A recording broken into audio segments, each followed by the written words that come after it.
দুই ধারে চলছে রক্ষণাবেক্ষণের কাজ। তার জন্য শুরু হয়েছে ফেন্সিং, ইতিমধ্যেই ড্রেজিংও সারা হয়েছে।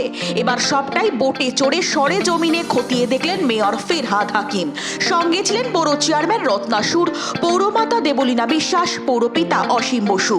দক্ষিণ কলকাতার মধ্যে সর্পিল ভাবে বয়ে চলেছে টালি নালা। অনেক দিন ধরেই তার অবস্থা খারাপ হয়ে রয়েছে, পলি পড়েছে, আবর্জনায় ভরে গিয়েছে, যত্রতত্র জমে রয়েছে জঞ্জাল। এসবের জন্য টালি নালার দুধারে গড়ে ওঠা বসতিকেই দায়ী করেছেন মেয়র। টালি নালা সোনারপুর থেকে আরম্ভ করে আর একেবারে দইঘাট পর্যন্ত এটা টোটাল আমরা স্টেট ফান্ডে আমরা ড্রেজিং করছি। কতগুলো জায়গায় কাজ খুব ভালো হয়েছে, কিন্তু আমাদের মেন কনসার্ন হচ্ছে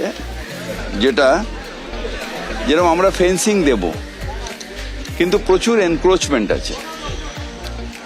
এবং আমার দুর্ভাগ্য হচ্ছে যে নতুন নতুন এনক্রোচমেন্ট কাহা তাক এই বাংলার বাড়ি দেওয়া যায়, নতুন এনক্রোচমেন্ট রোজ হবে, রোজ বাংলার বাড়ি কাহা তাক দেওয়া যায়। একটা জায়গায় প্রশাসনকে স্ট্রিক্ট হতে হবে। আদিগঙ্গাকে বাঁচাতে এই টালি নালাকেই তারের জাল দিয়ে মুড়ে ফেলার সিদ্ধান্ত নিয়েছে প্রশাসন। ইতিমধ্যে শুরু হয়েছে তার তোড়জোড়ো। জলে যাতে আর কেউ না কোনো রকম আবর্জনা ফেলে তার জন্য নালার দুই ধারে দেওয়া হয়েছে 3 ফুটের পাঁচিল, তার ওপরে দেওয়া হয়েছে 10 ফুটের জাল। ব্যুরো রিপোর্ট, দিন দর্পণ।